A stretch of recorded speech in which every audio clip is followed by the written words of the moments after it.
Hi friends, అందరూ ఎలా ఉన్నారు? Welcome to Indraja homes. ఈరోజు నేను ఇంకొక లంచ్ బాక్స్ రెసిపీ అయితే చూపించబోతున్నానండి. అది పుట్నాల పప్పు పౌడర్తో మనం ఇప్పుడు రైస్ చేసుకోబోతున్నాము. పుట్నాల పప్పులోకి 4 వెల్లుల్లి రెబ్బలు, కొంచెం కారం, ఉప్పు వేసుకొని ఇలా పౌడర్లా చేసి పెట్టుకోవాలి. సాల్ట్ మీరు ఇందులోకి వేసుకోకపోయినా పర్వాలేదు, రైస్లో కలుపుకునేటప్పుడైనా వేసుకోండి. ఒక 2 పచ్చిమిర్చి పొడుగ్గా తరుక్కొని తీసుకున్న, ఒక ఆనియన్, కొంచెం కరివేపాకు. ఇది ఎంతో సింపుల్గా ఈజీగా 2 నిమిషాల్లో చేసుకోవచ్చు. ఇలా ప్యాన్ పెట్టుకొని ఒక 2-3 స్పూన్లు ఆయిల్ వేసుకోవాలి.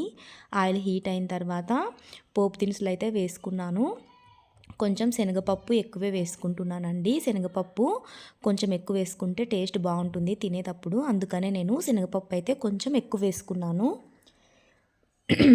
ఇలా పోపు దినుసులన్నీ వేగిన తర్వాత ఒక ఆనియన్ కట్ చేసి పెట్టుకున్నాం కదా, పొడుగ్గా చిన్నగా కట్ చేసుకోవాలి. ఇప్పుడు ఆనియన్ కూడా వేసేద్దాము. ఆనియన్, కరివేపాకు, పచ్చిమిర్చి కూడా వేద్దాము. చాలా ఈజీ అండి. జస్ట్ ఇంట్లో ఉండే వాటితోనే అప్పటికప్పుడు ఎంతో టేస్టీగా చేసుకోవచ్చు.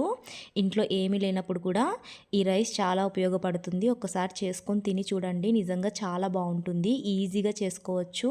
2 నిమిషాల్లో అయిపోతుంది. చూసారు కదా, ఇలా పోపు వేగిపోతే సరిపోతుంది. ఇలా మనం ముందుగా వండి పెట్టుకున్న రైస్ని అయితే ఈ పోపులోకి వేసేసుకోవాలి.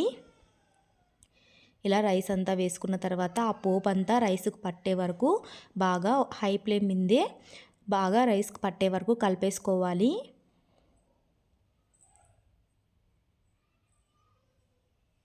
చూసారు కదా, 2 నిమిషాల్లో చేసుకోవచ్చండి. ఈ రైస్ చాలా టేస్టీగా ఉంటుంది. జస్ట్ పుట్నాల పప్పు పౌడర్ ఉంటే సరిపోతుంది.